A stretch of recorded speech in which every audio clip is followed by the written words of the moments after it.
नमस्कार, स्वागत है आपका। आप देख रहे हैं इंडिया बोल रहा है। मैं हूं आपके साथ विवेक शांडिल्य। भारत की कूटनीति के सामने, प्रधानमंत्री नरेंद्र मोदी की रणनीति के सामने अमेरिका इन दिनों थोड़ा कूटा हुआ महसूस कर रहा है। पहले भारत पर दबाव बनाने की तैयारी, भारत को धमकी देकर झुकाने की कोशिश और उसमें भारत का तटस्थ रहना और एक्शन से जवाब देना, ना कि जुबान से। वो कहते हैं ना, 100 सुनार की और एक लोहार की,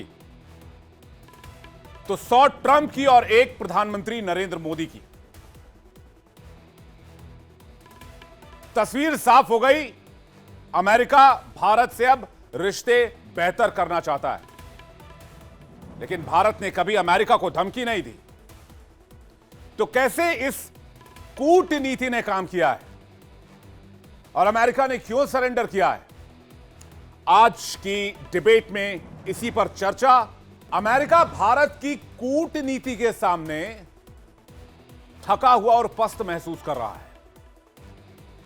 भारत ने डिप्लोमेसी तरीके से अमेरिका को इस तरह से कूटा है कि कोई एस्केप अमेरिका को नहीं दिख रहा है और अपने ही घर में अमेरिका के राष्ट्रपति और उनकी टीम घिरने लगी, सवालों के चक्रव्यूह में फंसने लगी। और इस मुश्किल भरे हालात को आता देख अमेरिका के राष्ट्रपति ने फौरन यू टर्न लेने का फैसला किया, जैसा कि वो हमेशा करते हैं। अमेरिका के राष्ट्रपति डोनाल्ड ट्रंप आखिरकार पीएम नरेंद्र मोदी की डिप्लोमेसी के सामने पस्त नजर आ रहे हैं। वो ट्रंप जो भारत को लगातार धमकी देते रहे, वो ट्रंप जो बार बार दबाव की पॉलिसी खेलते रहे, वही ट्रंप अब प्रधानमंत्री मोदी से मिलने को बेताब नजर आ रहे हैं। भारत से दोस्ती और साझेदारी वाला राग दोहरा रहे हैं। ट्रंप ने कहा है, मैं आने वाले हफ्तों में अपने बहुत अच्छे दोस्त पीएम मोदी से बात करने के लिए उत्सुक हूं। तो सवाल यह उठता है कि आखिरकार ट्रंप ने यह यूटर्न मारा क्यों? या ये मोदी डिप्लोमेसी वाला मास्टर स्ट्रोक है? भारत और अमेरिका के बीच न सिर्फ ट्रेड वॉर की तलवार लटक रही थी, बल्कि ट्रंप की मंडली से एक व्यक्ति हैं पीट नवारो, वो हर रोज भारत को नई नई धमकियां देते थे। यहां तक कि डोनाल्ड ट्रंप ने भारत को टैक्स का महाराजा कह दिया। अमेरिका ने कई भारतीय प्रोडक्ट्स पर टैरिफ लगाया। अब वो हायर एक्ट लेकर आ रहे हैं, जिसे जो आईटी सर्विसेज इंडिया में रिसोर्स की जाती है, जिसमें बड़ी बड़ी आईटी कंपनियां एक बहुत बड़ा रोजगार सृजित करती हैं आईटी सेक्टर में भारत में, उस पर 25% टैक्स लगाने की बात कही जा रही है। और इन सब के बीच दोस्ती की बात, दोस्त मोदी से मिलने की बात। और इस तनातनी के बीच हालात यह है कि ट्रंप खुद मोदी से बात करने की इच्छा जाहिर कर रहे हैं। अमेरिका की यही चाल रही है, पहले दबाव बनाओ फिर पीछे हटो, ईरान को लेकर, चीन को लेकर और अब भारत को भी लेकर। लेकिन इस बार सामना भारत से हुआ। तस्वीर कुछ और है, क्योंकि भारत अब वो भारत नहीं है। ये भारत प्रेशर में नहीं आता है, आंख में आंख डालकर बात करता है। ट्रंप के टैरिफ वॉर के आगे जहां पर चाइना को छोड़कर, रूस को छोड़कर लगभग सारे मुल्कों ने घुटने टेक दिए, वहीं भारत अपनी नीतियों पर डटा रहा। मोदी अपनी कूटनीति पर लगे रहे और आखिरकार ट्रंप को यूटर्न मारना पड़ा। दुनिया को यह समझ आ गया है कि भारत के साथ रिश्ते बराबरी के आधार पर होंगे, न कि धमकियों के आधार पर। मोदी की कूटनीति आज दुनिया में फैक्ट चेक बन गई, जो यह साबित कर रही है कि भारत को हल्के में लेने का जमाना जा चुका है और ट्रंप अपने ही टैरिफ जाल में फंस चुके हैं। अमेरिका सबसे बड़ा कर्जदार बन चुका है। पूरी दुनिया में डोनाल्ड ट्रंप के खिलाफ नैरेटिव बन रहा है, जिसे खुद डोनाल्ड ट्रंप ने तैयार करवाया है। दुनिया के शक्तिशाली देश भारत के साथ नजर आए। अमेरिका के कई करीबी मुल्क, ब्रिटेन, जापान, ऑस्ट्रेलिया, ये भारत के साथ ट्रेड डील कर रहे हैं और भारत ब्रिक्स को भी मजबूत करने में लगा हुआ है। तो ट्रंप का यू टर्न मतलब साफ है। ट्रंप के पोस्ट का मतलब क्या है, इसे समझना जरूरी है। ट्रेड बैरियर को खत्म करना चाहते हैं ट्रंप। अब ये ट्रेड बैरियर क्या है? अमेरिका का भारत पर लगाया 50% टैरिफ। दूसरा, ट्रंप के पोस्ट में रूस यूक्रेन का जिक्र नहीं है, मतलब साफ है रूस से तेल खरीदने पर शायद अब ट्रंप का एतराज नहीं। और तीसरा, ट्रंप ने पीएम मोदी को फिर से अच्छा दोस्त बताया, मतलब मोदी के साथ दोस्ती को रिवाइव करना चाहते हैं डोनाल्ड ट्रंप। तो साफ है ये भारत की डिप्लोमेसी का असर है और अमेरिका को समझ आ चुका है कि इस भाषा में कम से कम भारत से बात नहीं हो सकती। अब प्रधानमंत्री मोदी ने क्या फैसले किए, किस तरह से भारत तटस्थ रहा, इसे समझने की कोशिश करते हैं। 50% अमेरिकी टैरिफ के बावजूद पीएम शांत रहे, किसी तरह का कोई डायरेक्ट रिएक्शन नहीं दिया, किसी तरह का कोई कमेंट नहीं किया। मोदी बार बार देश हित और किसान हित की बात करते रहे, डेयरी उत्पादकों और पशुपालकों की बात करते रहे। अमेरिका के टैरिफ से लड़ने के लिए जीएसटी स्लैब में बहुत बड़ा बदलाव कर दिया गया, जिससे कि करेंसी का फ्लो देश के अंदर बहुत तेजी से बढ़े और जो कारोबार को नुकसान हो रहा है उसका कंजम्पशन देश के अंदर बढ़ जाए, क्योंकि भारत की ताकत यहां की 140 करोड़ जनता है और यह मार्केट है। एससीओ समिट से बिना कुछ बोले ट्रंप को बड़ा और कड़ा संदेश दिया। ट्रंप के दबाव के बावजूद भारत रूस के रिश्ते में कोई कमी नहीं आई। फौरन विदेश मंत्री रूस के दौरे पर गए और रूस के साथ बातचीत की और बायलैटरल संबंधों को और मजबूत किया। और भारत पर इस कार्रवाई के बाद अमेरिका के अंदर ही ट्रंप की टैरिफ नीति की आलोचना होने लगी। तो किस तरह से भारत ने काउंटर किया, यह अब पूरी दुनिया में न सिर्फ स्टडी का विषय बन चुका है बल्कि तारीफ का विषय भी है। भारत से निर्यात में तेजी लाया गया, यह ट्रंप के टैरिफ का काउंटर था। भारत को नए मैन्युफैक्चरिंग हब के तौर पर प्रोजेक्ट करने की कोशिश की गई। Make in India, made for world का नारा दिया गया। एफडीआई में इजाफा करने की कोशिश की गई। आत्मनिर्भर भारत पर बल दिया गया और फ्री ट्रेड में फायदे की बात कही गई, जिससे अमेरिका का दिमाग, खासकर डोनाल्ड ट्रंप का सिर चकरा गया कि भारत ने किस तरह से अलग अलग सेक्शन में जाकर अलग अलग पॉइंट्स पर चीजों को न सिर्फ फिक्स किया बल्कि एक तगड़ा मैसेज भी दिया। तो भारत की कूटनीति से क्या डोनाल्ड ट्रंप घबरा गए? बातचीत करने के लिए हमारे साथ दिनेश नैन, रक्षा विश्लेषक, इस वक्त जुड़ रहे हैं, फॉर्मर कर्नल रहे हैं। इसके अलावा डॉक्टर जाकिर हुसैन, विदेश मामलों के जानकार, डॉक्टर भरत बरई, चेयरमैन यूआईसीएफ, और प्रोफेसर सुधीर सिंह, अंतर्राष्ट्रीय मामलों के जानकार, इस वक्त हमारे साथ जुड़ रहे हैं। आप सभी मेहमानों का बहुत बहुत स्वागत है आज के इस डिबेट में और दर्शकों आपका भी बहुत स्वागत करते हैं। तो सबसे पहले ये समझना चाहेंगे बरई साहब आपसे ही कि आखिर ऐसा क्या रातों रात चमत्कार हो गया या फिर रातों रात डोनाल्ड ट्रंप को ऐसा क्या नजर आ गया कि उनके सुर जो है वो अचानक से नरम पड़ने लग गए हैं और वो मोदी से दोस्ती की बात और दोस्ती की दुआई दे रहे हैं। अचानक से दोस्ती की याद कैसे आ गई?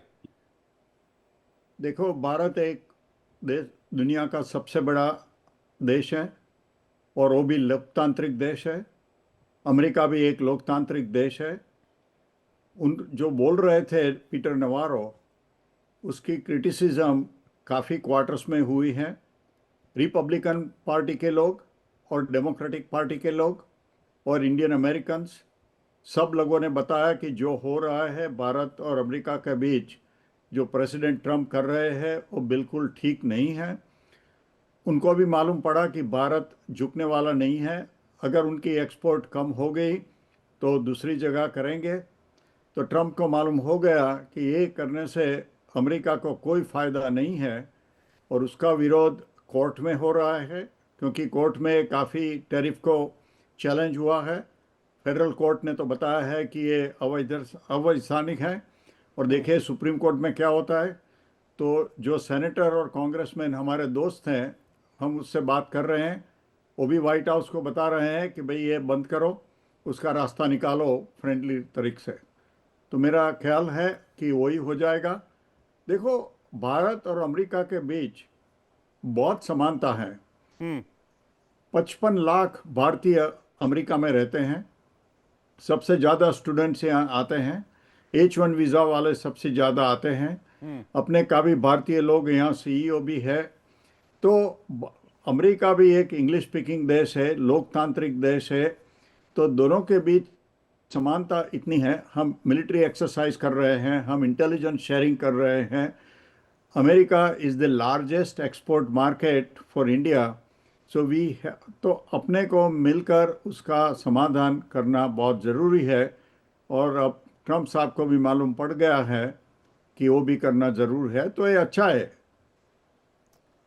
नहीं, बिल्कुल। और उनके मतलब माइंड में जो भी कंफ्यूजन बना रहा होगा उसको तो कम से कम हम लोगों ने क्लियर कर दिया कि भाई आप कंफ्यूज मत होइए, हमारा स्टैंड बिल्कुल क्लियर है, आप अपना स्टैंड देखिए।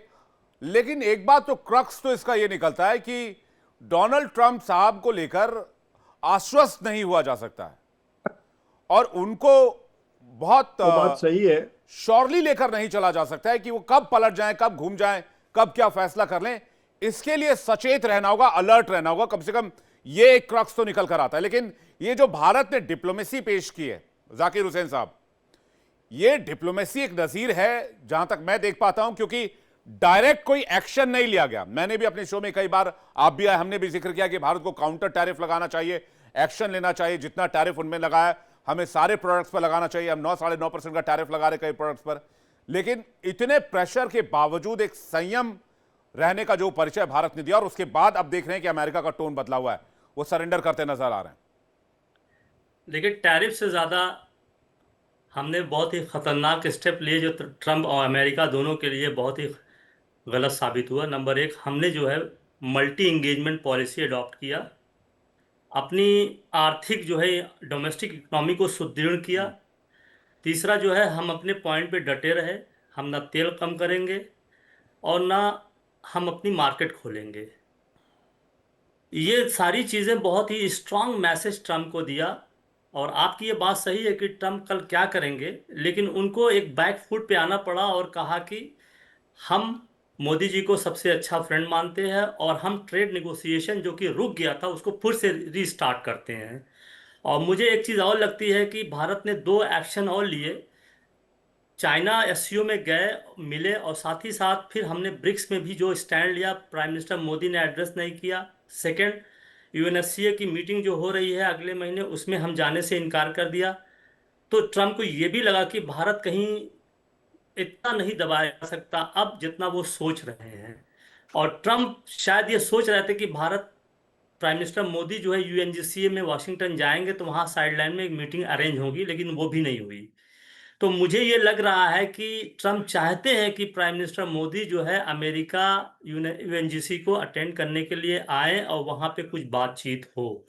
लेकिन आपकी वो बात है कि ट्रम्प बहुत ही अनप्रिडिक्टेबल है, वो फिर से कुछ कर सकते हैं, हाँ कर सकते हैं। लेकिन फिर यहाँ पर ये भी हमने दिखा दिया है कि हम कोई बैकवर्ड स्टेप नहीं लेंगे, हम अपनी पोजीशन पे अडिग रहेंगे।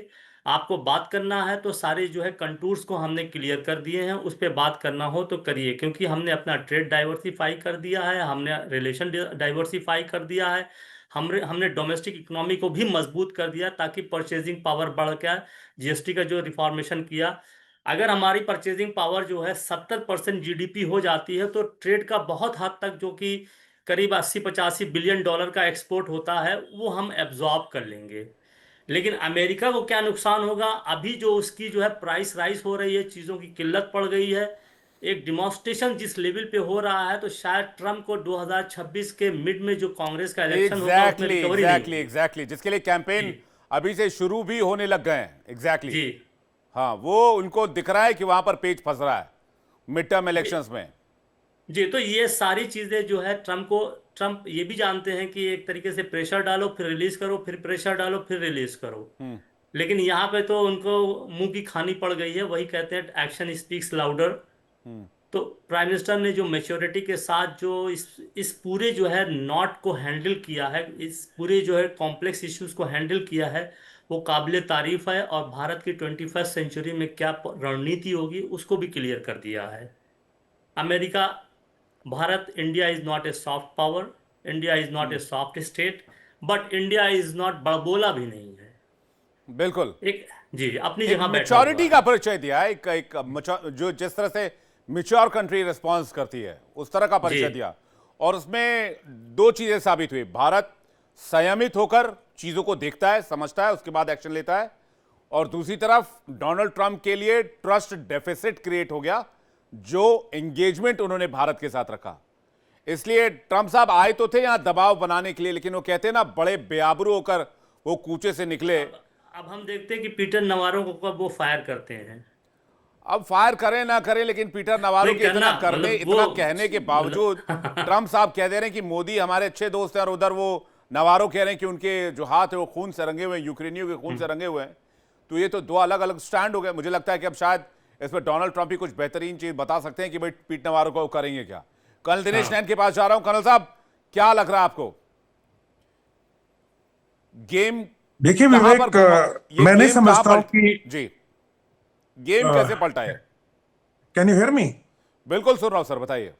ओके, देखिए मैं नहीं समझता हूँ कि ये पूरा गेम जो है वो टैरिफ का है। ये गेम है अमेरिका के चंद जो पुरानी थॉट वाले डिप्लोमेट्स या पॉलिटिशियंस हैं, डोनाल्ड ट्रंप के आसपास के कुछ लोग जो कि पॉलिटिशियंस तो कभी रहे नहीं, और पीटर नवारो जैसे लोग जिनको कोई डिप्लोमेसी नहीं आती, ऐसे जी लोग जो भारत की छवि को ये लेके चल रहे थे कि भारत एक डेवलपिंग नेशन है, भारत को आप जो कहोगे भारत मानेगा, भारत को अगर आप क्वाड ग्रुप में भी लोगे तो भारत आपको थैंक यू बोलेगा, और आप इक्वल टर्म्स पे उसके साथ नहीं चल रहे। यहां है पेच। और भारत को पाकिस्तान के साथ 10 मई से पहले भी इक्वल स्टेटस पे गलती की डोनाल्ड ट्रंप ने रखने की, चाहे वो आईएमएफ से लोन दिलाने वाली बात हो, या फिर 10 तारीख को जब ऑपरेशन सिंदूर के दौरान हमने नूर खान एयरबेस पे अटैक किया, जो कि कहने में पाकिस्तान का नहीं लेकिन अमेरिका के काफी वहां पे एसेट्स थे, और अमेरिका ने जब बोला पाकिस्तान के जो जनरल साहब हैं आसिफ मुनीर को कि बॉस बंद कर, तो हमारा तो स्टैंड बिल्कुल क्लियर था कि अगर आप पे फायर करोगे तो हम दुगना रिस्पॉन्स करोगे, आप नहीं करोगे हम बंद हो जाएंगे। तो where is the question of ceasefire? तो इस तरीके का वहां से डीजीएमओ से आया था, हम लोगों ने एग्री किया कि ठीक है, अब हम इसको सस्पेंड कर देते हैं, अगर आप अटैक करोगे तो हम फिर कर देंगे। लेकिन जो नैरेटिव, अपनी गलतफहमी और पूर्ण जो पुरानी सोच थी, उसके कारण डोनाल्ड ट्रंप और पीटर नवारो जैसे लोगों ने एक बनाने की कोशिश की, और डोनाल्ड ट्रंप ने कहा कि ये सीज फायर मैंने कराया है। यहां बात आकर के खराब होनी शुरू हुई। अगर आपको याद हो, जून के महीने में हमारे जो प्रधानमंत्री हैं वो G7 की मीटिंग में कनाडा गए, और वहां पर डोनाल्ड ट्रंप ने उन्हें एक दिन के लिए लंच पे बुलाने की कोशिश की थी वॉशिंगटन, और मूलभूत उनका इरादा था कि आसिफ मुनीर को भी वहां बुला करके और नरेंद्र मोदी को भी साथ में बिठा के, हमारे प्रधानमंत्री को, और आगे एक हीरो बनने की कोशिश करे द्विपक्षीय तरीके से कि मैंने पीस का अवार्ड लेना है और पाकिस्तान और हिंदुस्तान के मुद्दे मैंने सुलझा दिए। उसको यह भी नहीं पता कि इसके रिpercussion हमारी कोई भी सरकार जो है अगर पावर में है तो डोमेस्टिक पॉलिटिक्स में उसके ऊपर क्या जाएगी। लिहाजा मना किया गया। हमारे प्राइम मिनिस्टर वापस आए साउथ के अंदर, उन्होंने जब मीटिंग की थी उन्होंने बिल्कुल क्लियरली बोला कि मैं जानता हूं कि इसका मेरे ऊपर इसका असर आएगा, लेकिन मैं तैयार हूं। और किसी भी किसान का हो, चाहे फिशरी का हो, चाहे दूध वाला, हमारे जो सेक्शन है, हरित क्रांति के बाद भारत की जो पूरी की पूरी इकोनॉमी है, मेनली देखा जाए तो ज्यादातर मेजोरिटी किसान बेस्ड है। उसको कोई भी पॉलिटिशियन हट नहीं कर सकता, करेगा तो पॉलिटिक्स में रह ही नहीं पाएगा। तो हमारी भी मजबूरी थी, हम ये भी नहीं कह सकते कि हम कोई बहुत बड़ी तोप मारने जा रहे थे। लेकिन विवेक, ये चीज समझना, गणमान्य पैनलिस्ट बैठे हैं यहाँ पे, I think they have got more experience than me. मैं ये चीज समझना कि भारत को वो लोग दबाने की कोशिश कर रहे हैं और भारत नहीं दबा, उसका एकमात्र कारण ये है कि हम लोगों ने एक बहुत मैच्योरिटी दिखाई अपनी इस डेमोक्रेटिक कंट्री की, और बैलेंसिंग एक्ट किया एससीओ समिट के अंदर जाके ये बताने के लिए, ट्रंप को ही नहीं, वहां के रिपब्लिकन्स को, वहां के डेमोक्रेट्स को और वहां के कांग्रेस को, सेनेट को, कि देखिए अगर आप ऐसा व्यवहार करेंगे तो भारत ये भी कर सकता है। यहां पे आके पेच फंसा और तब जाके मामला ढीला होना शुरू हुआ। मेरा मानना है भारत ने अगर तेल लिया था रशिया से तो सिर्फ अपने फायदे के लिए नहीं लिया था, वो तो हम करेंगे ही, क्योंकि भारत अब उस थॉट वाला जो सोच लेके चल रहा था अमेरिका, वो वाला देश नहीं है, अब डेवलप्ड है। थर्ड नंबर पे हम आने वाले इकोनॉमी के अंदर, फोर्थ नंबर की आपके पास में आर्मी और मिलिट्री है, और अगर रिक बन जाए तो आप सोचिएगा अमेरिका का क्या वजूद रह जाएगा। लिहाजा अगर तेल लिया था रशिया से, उसी तेल को रिफाइन करके यूरोप को दिया जा रहा था, उसी तेल से 20% के करीब डीजल यूक्रेन को दिया जा रहा था। और बेसिक एम इसके पास मैच्योरिटी ये थी विवेक, कि हम लोगों के करने से जो पेट्रोल और डीजल का जो रॉ ऑयल है, उसका तेल का जो पर बैरल का जो कॉस्ट है, वो हमने बढ़ने नहीं दिया, वरना वो $200 पर बैरल के ऊपर पहुंच जाता। ऑयल मार्केट स्टैब्लिश यूरोप से लेके हर everybody should be grateful to India. So now ये सब चीज समझने के बाद अब जो मीटिंग होने जा रही है, क्योंकि आपको ये भी देखना है कि इसी साल के एंड में नवंबर में आपकी क्वाड्स की मीटिंग भी इंडिया में होने जा रही है। और अभी जो उधर से थोड़े बहुत वो आ रहे हैं, इशारे आ रहे हैं विवेक, वो ये है कि उनकी टीम आने वाली है इंडिया में। वो ना सिर्फ जो हम लोग के साथ में डील करना था, उन्होंने अपने नेवल एयरक्राफ्ट के बारे में P-8 जो कि एंटी सबमरीन और एंटी शिप एयरक्राफ्ट हैं, या फिर G404 जो इंजन हैं आपके तेजस के लिए, उसके बारे में वो बात करने जा रहे हैं।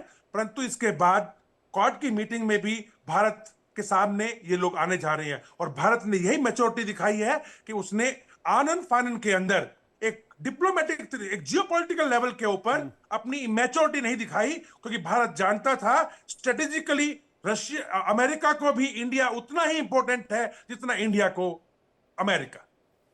बिल्कुल, डोनाल्ड ट्रंप शायद भूल गए गीता का सार वाला देश है, जो हुआ अच्छा हुआ, जो हो रहा है अच्छा हो रहा है, और जो होगा वो भी अच्छा होगा। तो जो हुआ वो अच्छा इसलिए हुआ क्योंकि हमने और कई अलग अलग डायमेंशन को डिप्लोमेसी में एक्सप्लोर किया, जिससे कि हमें यह पता चला कि डोनाल्ड ट्रंप या अमेरिका को एक रिलायबल या ट्रस्टेड पार्टनर के तौर पर हमेशा नहीं देखा जा सकता है। हो सकता है वो कभी भी पलटी मारे और भारत को नुकसान पहुंचाने की कोशिश करे, लेकिन इस बार जिस तरह का जवाब मिला है शायद अमेरिका इसे याद रखेगा। सुधीर सिंह जी के पास जा रहे हैं। सुधीर जी, आप इसे कैसे डिकोड करते हैं? आखिर अमेरिका और या डोनाल्ड ट्रंप ठंडे क्यों पड़ गए 30 दिन के अंदर? एक महीने के अंदर हथियार क्यों डाल दिया? विवेक जी, जो इंटरनेशनल सिक्योरिटी आर्किटेक्चर है बहुत टर्बुलेंट चल रहा है। खास करके यूक्रेन युद्ध 2022 में जब से शुरू हुआ है, काफ़ी प्रॉब्लम्स हैं। तो मैं बरई साहब के पॉइंट ऑफ व्यू को इंडोर्स करूंगा कि इंडिया और अमेरिका जो है वो लॉन्ग टर्म स्ट्रेटेजिक पार्टनर हैं, और दुनिया में जो एक व्यवस्था बनेगी उस व्यवस्था में एक रूपता है दोनों के सोच में। अब ट्रम्प साहब ने उसको, नवारो ने उसको ट्विस्ट करने का एक कोशिश किया, लेकिन गलत समय पर किया। आज भारत 10% ग्लोबल कंज्यूमर है। दुनिया में जो चीज़ें बनती हैं 10% उसका भारत कंज्यूम करता है। आप भारत पे बैन लगाएंगे तो अमेरिकन प्रोडक्ट्स पे भारत भी बैन लगा सकता है, और फिर अमेरिकन कंपनियों का क्या होगा। तो ये तमाम चीज़ें हैं। प्रधानमंत्री जी ने बिल्कुल डिप्लोमेसी दिखाई। कौटिल्य कहता है कि conflict is the last resort of diplomacy, तो उसको फॉलो किया। कन्फ्लिक्ट जोन में नहीं गए और डिप्लोमेसी से चीज़ों को हल किया, और आज ट्रम्प साहब का पॉजिटिव बयान आ चुका है। निश्चित तौर पर क्वाड मीटिंग में ट्रम्प साहब नवंबर में भारत भी आएंगे, चूंकि जो संघाई कोऑपरेशन में हमने मल्टी अलाइनमेंट वाली पॉलिसी को फॉलो किया और वहां पुतिन, जिनपिंग और मोदी मिले, तो ये मैसेज खुद ट्रम्प साहब को बहुत गंदा लगा। उन्होंने खुद ट्वीट किया है इन चीजों को। लेकिन दूरगामी सवाल यह है कि दुनिया को आप आज जमींदारी की तरह नहीं हाँक सकते। दुनिया बदल गई है और भारत एक मजबूत देश है। भारत के पास $700 बिलियन एक्सचेकर में पड़े हैं। अमेरिका के एक्सचेकर में कितने पैसे पड़े हैं? अमेरिका तो कर्ज पे चल रहा है। लगभग $27 ट्रिलियन का अमेरिका पर कर्ज है। तो वो बिल्कुल। एक बहुत बड़ी समस्या है और भारत अमेरिका में चीजों को सस्ता करने वाला सामान बेचता है। आप एक केस ले लीजिए सिर्फ मेडिकल का, तो जो दवाएं हैं, जेनरिक दवाएं बेचते हैं। कॉम्बी प्लान आप यहाँ ₹1 में लेते हैं, न्यूयॉर्क के शहरों में बड़ी साहब उसको कंफर्म करेंगे, मुझे लगता है ₹15 से कम में नहीं मिलता होगा। तो आप समझ सकते हैं कि कितना सस्ता दवा हम देते हैं और चीजें देते हैं। तो वो काफी महत्वपूर्ण है अमेरिका के नॉर्मल कंज्यूमर के लिए। फिर आप जब हाई वैल्यूज की बात करते हैं, आप एक्सिस, इविल ऑफ एक्सिस से लड़ने की बात करते हैं, तो एक डेमोक्रेटिक कंट्री को, जो एक स्टेबली डेमोक्रेटिक कंट्री है, उसके खिलाफ आप एक एक्शन नहीं ले सकते। किस मुंह से आप इस बात को इंडोर्स करेंगे? तो ये अमेरिका के पॉलिटिक्स का इंटरनल जो डायनेमिक्स है, रिपब्लिकन और डेमोक्रेट दोनों में भारत समर्थक और बरई साहब के जैसे लोगों के नेतृत्व में भारत वंशी जो हुआ 55 लाख है, इन्होंने एक दबाव बनाया और ट्रंप को उस दबाव के अंदर स्कम करना पड़ा।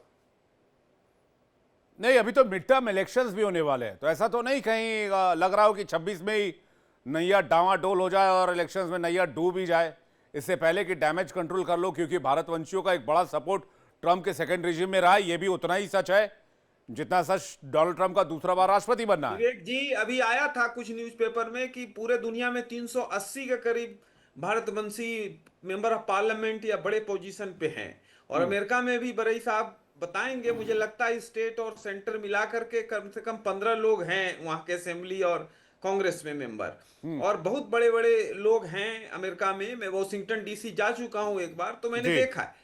लेकिन सवाल यह है कि छोटा 55 लाख अमेरिका की पॉलिटिक्स में बहुत बड़ा नंबर नहीं है।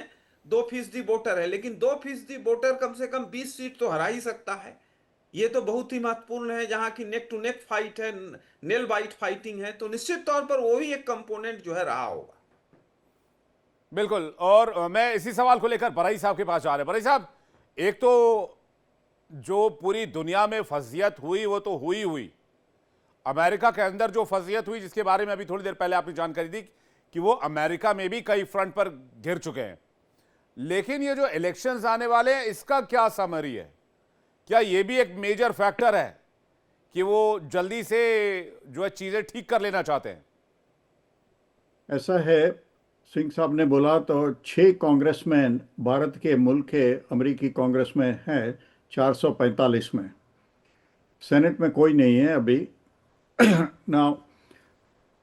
काफ़ी तक इतने सालों तक भारत वाले लोग हमेशा 70 to 80% डेमोक्रेटिक वोट देते थे।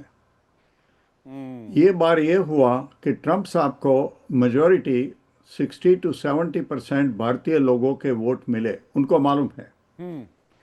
उसके काफ़ी कारण थे, क्योंकि कमला हैरिस आधी भारत के मूल की थी, लेकिन कभी उसका गर्व नहीं लेती थी।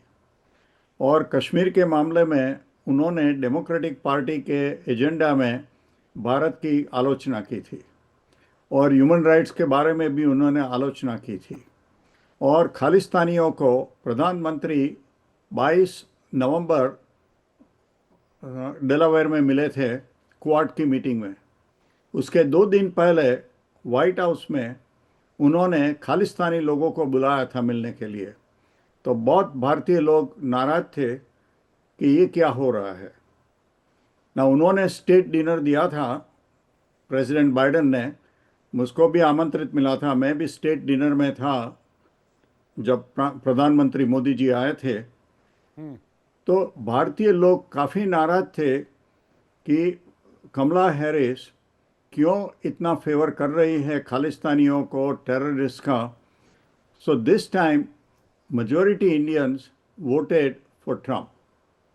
जब बांग्लादेश के लिए भारतीय हिंदुओं पर हमले हो रहे थे, तब हमने काफ़ी बोला था कमला हैरिस को और ट्रंप को कि आप एक बयान दो कि ये हिंदुओं पर, माइनॉरिटी पर अत्याचार बंद करो, कमला हैरिस ने नहीं दिया, लेकिन ट्रंप ने बयान दिया, तो इसीलिए उनका फायदा हुआ। लेकिन अब भारत के साथ जो पंगा लिया है और भारत के ऊपर 50% ड्यूटी लगाई दी है, तो मेरा ख्याल है कि अगले इलेक्शन में ये रिवर्स हो जाएगा। मेजॉरिटी भारतीय ट्रंप साहब को वोट नहीं देंगे। नहीं, ये मिड टर्म इलेक्शन का क्या सीन है भाई साहब? मिड टर्म में कोई दिक्कत आ सकती है क्या? अपना कार्यकाल पूरा कर पाएंगे डोनाल्ड ट्रंप? तो डोनाल्ड ट्रंप कार्यकाल तो पूरा करेंगे, क्योंकि अमेरिका में दो ही कारण से प्रेसिडेंट चला जाता है। एक तो इम्पीचमेंट हो जावे, वो तो होने वाला नहीं है, क्योंकि 2/3 वोट चाहिए हाउस और बिल्कुल। सेनेट में। और दूसरा उसकी हेल्थ को कुछ हुए। तो अभी तक तो there is no other provision कि आप प्रेसिडेंट को निकाल सकते हो। लेकिन कांग्रेस में उनकी मेजॉरिटी हाउस ऑफ रिप्रेजेंटेटिव में तो 2 ही हैं। अगर 8, 10, 20 सीट उनको ने घुमा दिया तो फिर हाउस में तो उसका कुछ नहीं चल सकता है। तो वो खुद तो प्रमुख रहेंगे, लेकिन उनको लेजिस्लेशन जो पास करना है हाउस और सेनेट में, वो नहीं हो सकेगा। मतलब वो नाम के प्रमुख रह जाएंगे, पावर्स खत्म हो जाएगी। हाँ, पावर खत्म हो जाएंगे। ये बड़ा मैटर है। मुझे लगता है जाकिर साहब इस पर थोड़ा और प्रकाश डालेंगे, क्योंकि कई सारे आयाम हैं जिसको लेकर डोनाल्ड ट्रंप भी एक्सप्लोर कर रहे हैं। तो इंडिया के साथ रिलेशन और प्रधानमंत्री मोदी का जो एनआरआईज हैं या फिर इंडियन डायस्पोरा है उनके साथ कनेक्शन, वो भी बहुत स्ट्रांग रहता है। और हमने यूएस से लेकर हर मुल्क में देखा, अभी जापान भी गए थे पीएम, हमने वहां पर भी देखा था। तो इस एंगल को भी एक्सप्लोर कर रहे होंगे डोनाल्ड ट्रंप।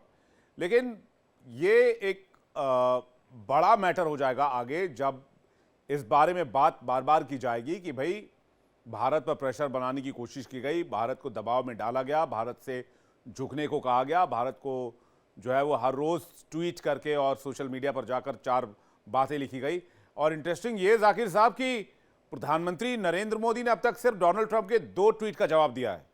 उन दोनों ही ट्वीट्स में जिसमें डोनाल्ड ट्रंप ने दोस्ती की बात कही है, यानी कि पॉजिटिव बात की है। इसके अलावा जितने भी नेगेटिव कमेंट आए हैं, प्रधानमंत्री ने एक का भी रिप्लाई नहीं किया। जी, हमने तो मैसेज उनको क्लियर दिया कि हम एक लॉन्ग टर्म स्ट्रेटजिक पार्टनर हैं। हम हर वो कदम को वेलकम करते हैं जो इस संबंध को स्ट्रेंथन करता है। और निगेटिव चीज़ हम जानते हैं कि ट्रम्प के नेचर को हम अच्छी तरीके से समझते भी है कि he is a temporary man. आजकल आज कुछ कल कुछ, ये अभी और दूसरी तरीके से जो अभी ये 6-7 महीने से टैरिफ का जो ड्रामा चल रहा है ट्रम्प का, उसमें कहीं स्टेबिलिटी नहीं आई है। कुछ कुछ इस तरीके से होता रहा। तो इस साइकोलॉजी को पकड़ के हमने रखा और आगे की तरफ बढ़ते रहे। और एक चीज़ मैं और कहूँगा कि ट्रम्प शायद ये कह रहे हैं यूरोपियन यूनियन से कि वो 100% टैरिफ इंडिया पे लगाए, लेकिन उनका ये भी दांव जो है वो फेल है लगभग। क्योंकि अभी जो है जर्मनी से जो हमारा जो आए थे उन्होंने कह दिया कि हम इसको नहीं मानेंगे। और फ्राइडे को फिर हमारी जो है ईयू से मीटिंग हो रही है, जो फ्री ट्रेड एग्रीमेंट जो है प्रोग्रेस पे हो रहा है। यूरोपियन यूनियन का रिलेशन चाइना से भी उतना अच्छा नहीं है, अमेरिका तो खराबी हो चुका है। तो इतनी बड़ी मार्केट को इतनी चीप गुड्स कहाँ से मिलेगा? तो वो इंडिया एक फैक्टर है। तो ये सारी चीज़ें लेकर और प्लस अंदरूनी जो बरई साहब ने बताया कि वो जो तस्वीरें आई ट्रम्प की हेल्थ को लेकर, उनके हाथ पे जो वर्म है, स्विलिंग है, एक्सेट्रा दिखाई गई, तो वो भी सारी चीज़ें जो है ट्रम्प को मजबूर कर रही हैं कि कहीं ना कहीं जो है हम एक सेटलमेंट करें। लेकिन मैं यहाँ पर एक चीज़ और देख रहा हूँ, ट्रम्प एक झटका और देने की कोशिश करेंगे, उसके लिए हमें तैयार रहना है।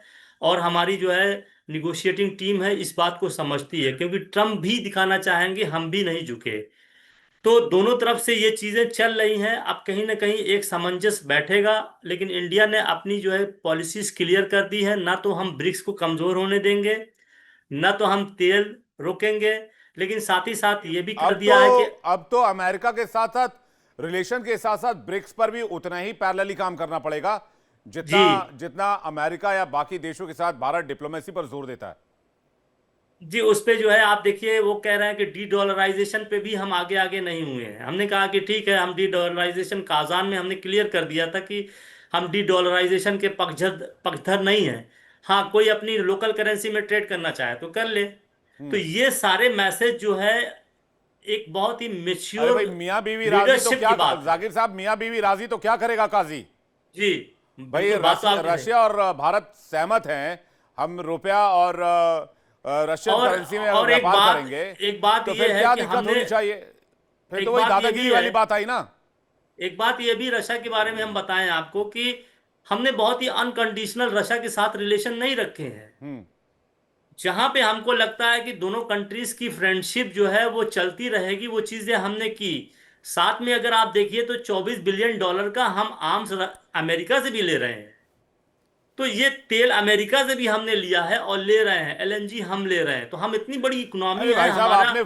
आपने फाइटर हेलीकॉप्टर लिया, आपने चिनूक लिया, आपने जी जो है वो बहुत कुछ लिया। एयरक्राफ्ट कैरियर लिया, आपने जो है वो मालवाहक विमान CC-170 ग्लोबमास्टर लिया, आपने तोप ली, आपने अभी जी के 141 इंजन के लिए $1 बिलियन का सौदा किया है, आपने दुनिया भर का कारोबार किया हुआ है अमेरिका के साथ। बहुत लेकिन किया। तो ये कह ये के दबा अमेरिका, देना कि नहीं, आपको हमारे लिए मार्केट खोलना ही पड़ेगा, आपको ऑपरेशन सिंदूर में हमारी भूमिका माननी पड़ेगी। अरे कल क्या हुआ, कल बड़ा दिलचस्प वाकया हुआ जाकिर साहब। जी शायद बराई साहब को भी पता होगा और सुधीर जी को भी पता होगा, कर्नल दिनेश नैन भी जान रहे होंगे। कल सर्बिया के जो राष्ट्राध्यक्ष वो वहां पर डोनाल्ड ट्रंप के साथ टेबल पर बैठे हुए थे और उनको जो है एक दस्तावेज दिया गया जिस पर उनको हस्ताक्षर करना था, और डोनाल्ड ट्रंप ने कहा कि सर्बिया जो है वो इजरायली एम्बेसी को मान्यता देगा और वहां पर एम्बेसी खोलेगा और बाकी तमाम चीजों का उन्होंने ऐलान कर दिया। इस पर जो सर्बिया के जो वो बैठे हुए थे चीफ, उन्होंने सिर पर हाथ, पहले तो उन्होंने पेज पलट कर देखा ये चीजें लिखी कहां है, फिर उन्होंने देखा कि तो कुछ लिखा हुआ नहीं, फिर सिर पकड़कर बैठ गए। और ये सब कैमरे में रिकॉर्ड हुआ है। मैं वो विजुअल आपको दिखाऊंगा थोड़ी देर में, मैं कोशिश करता हूं उसको मंगवाने की।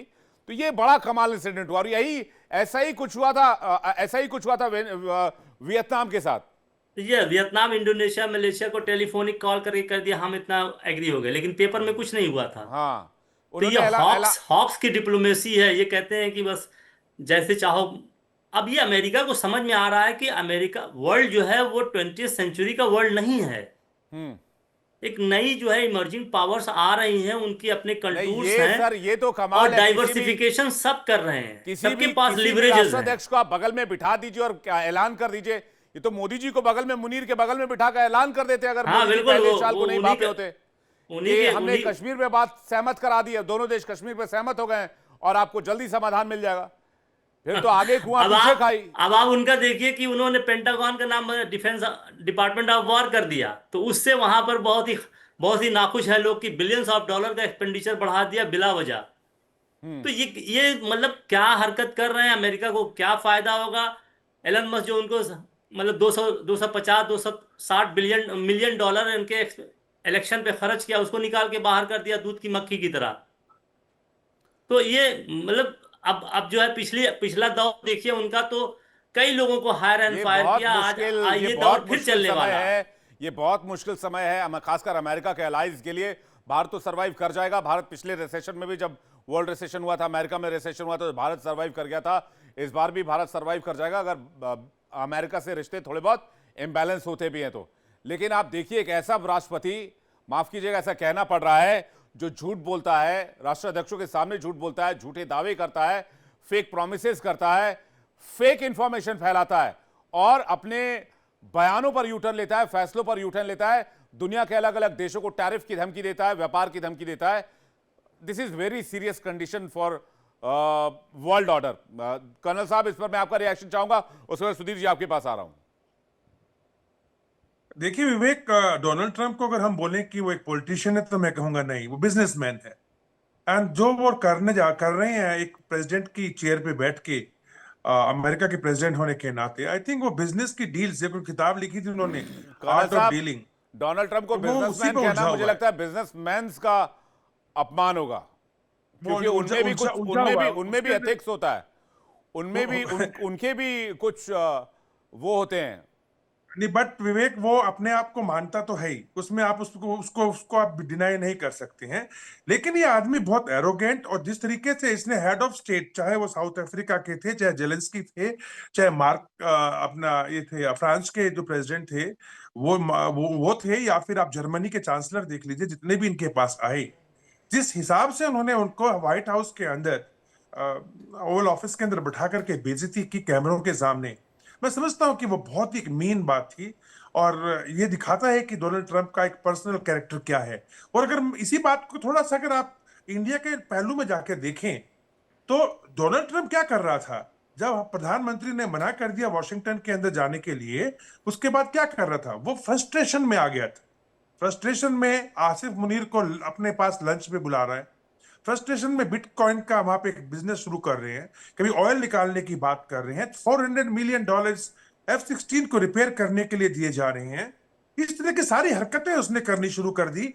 लेकिन बेटर मतलब एक एग्जाम्पल ये रहा इंडिया का कि हम लोगों ने बहुत मैच्योरिटी दिखाई, because we understand. I think जो आज के हमारे जितने भी कूटनीतिक हमारी भारत की प्लान कर रहे हैं, I mean hats off to them.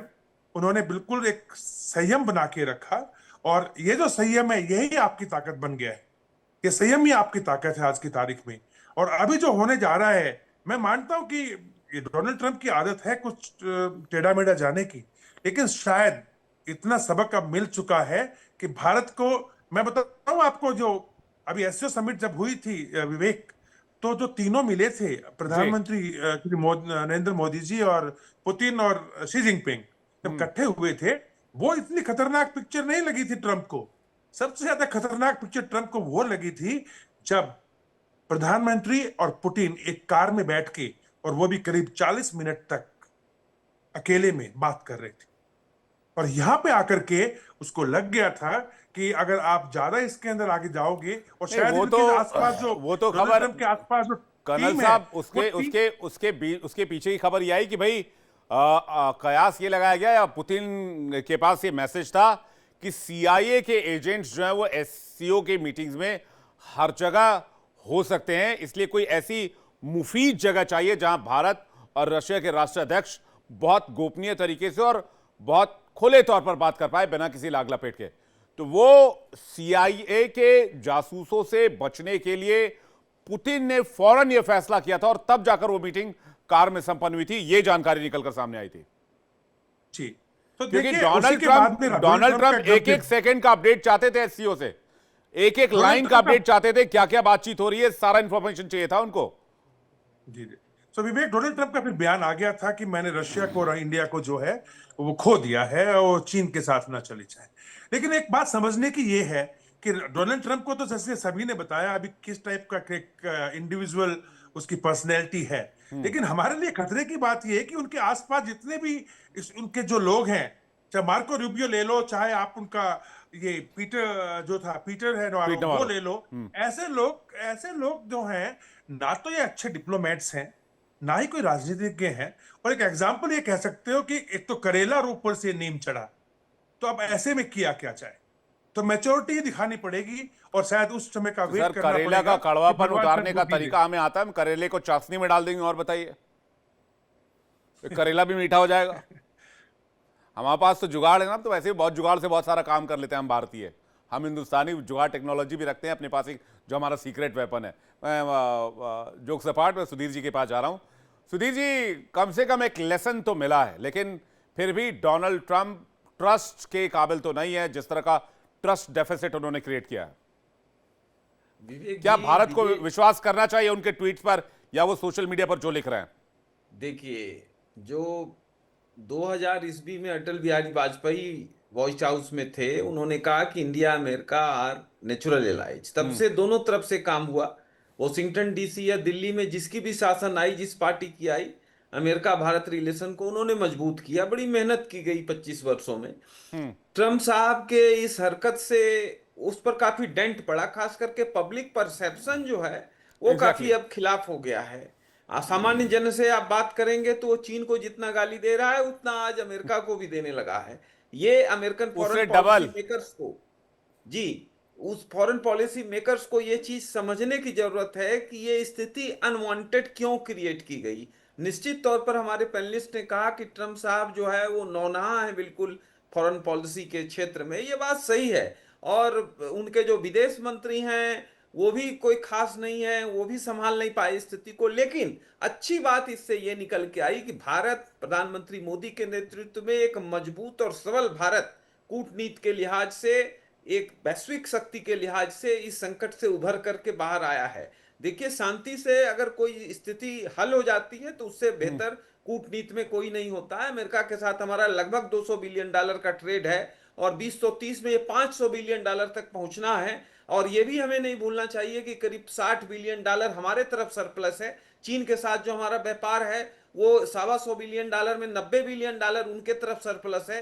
तो इस स्थिति में हमारे भी ये हित में है कि हम अमेरिका के साथ अपने संबंधों को न सिर्फ बनाए रखें बल्कि मजबूत करें। फिर वैश्विक राजनीति में जो भारत की एक दखल है और दखल बढ़नी है और बढ़ती जा रही है, उसमें भी कहीं न कहीं अमेरिका के हित और भारत के हित मिलते हैं। तो इन तमाम ट्रंप की जो हरकतें हुई उसके बावजूद ये पुनः पटरी पर भारत अमेरिका संबंध लौट आया। ये प्रधानमंत्री मोदी के कूटनीति की सफलता है और निश्चित तौर पर भारत और अमेरिका के संबंध वैश्विक राजनीति को एक सबलता प्रदान करेंगे और वैश्विक शांति लाने में अपना एक अहम योगदान देंगे। लेकिन इसमें सबसे बड़ा सवाल ये है कि दुनिया की सबसे शक्तिशाली गद्दी पर और सबसे पावरफुल मुल्क के शीर्ष पर एक ऐसा आदमी बैठा हुआ है जो कभी भी कुछ भी कर सकता है। ये टेंशन का सबब है, इसको समझिए आप। ये किसी के लिए ऐसा नहीं है। आप रात सो रहे हो, पता चले रात में उधर व्हाइट हाउस में किसी एग्जीक्यूटिव ऑर्डर पर साइन हो गया जिसमें कि सभी देश के लोगों को अब अमेरिका से बाहर निकाल दिया जाएगा, सबको डिपोर्ट कर दो, चाहे वो जिनके पास वीजा है नहीं है, वो रह रहे हैं पहले से नहीं रह रहे हैं। ये बहुत विवेक जी पैनिक करने वाला सिचुएशन पूरे वर्ल्ड में इन्होंने बना रखा है। 20 जनवरी को ट्रंप साहब अपने दूसरे कार्यकाल को संभाल चुके हैं, 6-7 महीने हो गए। उनका मन में थोड़ा उन्माद है, जीत के आए हैं पुनः बहुत वोटों से, तो उनको लग रहा होगा कि दुनिया बदल गई है, हम अपने हिसाब से हाँक लेंगे। लेकिन ये 6-7 महीने के अनुभव ने उनको ये नहीं लग रहा दुनिया बदल गई सुधीर साहब, उनको लग रहा है दुनिया अमेरिका की जेब में है। दुनिया नहीं बदली है ऐसा ट्रंप साहब को लगा। जिस तरह के व्यवहार हमारे कर्नल साहब ने कहा कि उन्होंने अपने यहाँ आए मेहमानों का किया, बिल्कुल कूटनीतिक तरीके पर, ये एक बिल्कुल अस्वीकार है। ठीक है, जल्दी से बरई साहब का एक रिएक्शन ले लेता हूं मैं। जी बरई साहब, क्या डोनाल्ड ट्रंप पर उनके सोशल मीडिया के मैसेजेस के बाद जिसका जवाब प्रधानमंत्री मोदी ने भी दिया, उन पर ट्रस्ट कर सकते हैं? आपको क्या लगता है आपके अनुभव से? ट्रस्ट तो नहीं कर सकते, लेकिन उनको मालूम हो गया है कि प्रधानमंत्री मोदी एक बहुत मैच्योर पॉलिटिशियन है, दुनिया की सबसे बड़ी लोकतांत्रिक देश का अध्यक्ष हैं, और वो जो इमेच्योरिटी ट्रंप ने बताई थी, दुश्मनी, प्रधानमंत्री ने जब देखा ट्वीट कि हाँ हम उसके दोस्त हैं, उन्होंने तुरंत लिख दिया कि हाँ हम भी दोस्त हैं। तो अब उनको मालूम पड़ गया कि प्रधानमंत्री के साथ वो डीलिंग कर सकते हैं। और भारत ने काउंटर ड्यूटी नहीं लगाई, वो भी बहुत अच्छा किया, क्योंकि उससे कोई फ़ायदा होने वाला नहीं था। और इसीलिए जो डेमोक्रेटिक लोग हैं और रिपब्लिकन लोग हैं और भारतवंशी लोग हैं, सब बता रहा है कि देखो भारत ने कितनी मैच्योरिटी से ये प्रॉब्लम को हैंडल किया है। सावधान रहना होगा, क्योंकि डोनाल्ड ट्रंप कब क्या बोल जाए, क्या क्लेम कर जाए, जाकिर साहब कुछ कहना चाह रहे हैं, वो बहुत मैटर करता है। छोटा मैं ये कह रहा हूं कि विनाश काले विपरीत बुद्धि। हाँ। अगर कोई ऊंची सिंहासन में बैठा है तो वो इसका मतलब है कि ये नहीं है कि वो आगे ही बढ़ेगा, उसका विनाश काल आ रहा है। ट्रंप उसमें के लिए बहुत लास्ट मुगल, जिसे हम डिस्कशन करते हैं, तो उसमें लास्ट मुगल ऑफ अमेरिकन हेजुमनी भी हो सकते हैं। नंबर 1। नंबर 2 ये है, 2 चीज़ों पे मैं बात करना चाहता हूँ, एक ट्रस्ट और दूसरा नेचुरल एलाइज। ट्रस्ट ना पर्सनल रिलेशन में तो ट्रस्ट होता होगा, लेकिन इंटरनेशनल रिलेशन में मैं ट्रस्ट को कोई वैल्यू नहीं देता। इंटरनेशनल रिलेशन में आपका इंटरेस्ट ही आपके रिलेशन को सस्टेन करता है जी। और दुनिया की बदलती हुई हालात में हम देख रहे हैं कि इंडिया के एक ओवरलाइन, ये ओवरऑल एक लाइन ड्रॉ तो होती है। माफी चाहूंगा, वक्त इतना ही था जाकिर साहब, और मुझे यहां पर वाइंड अप लेना होगा, लेकिन एक लाइन तो ड्रॉ होती है कि ट्रंप पर आंख मूंद कर भरोसा नहीं कर सकते, और भारत के पीएम को भी सावधान रहना होगा। जब भी डोनाल्ड ट्रंप के साथ मीटिंग हो, बातचीत हो, तो इस बात का ख्याल भी रखना होगा। मेहमानों का बहुत शुक्रिया, हमारे साथ जुड़ने के लिए बहुत बहुत धन्यवाद। दर्शकों, आपका भी बहुत बहुत शुक्रिया हमारे साथ जुड़ने के लिए।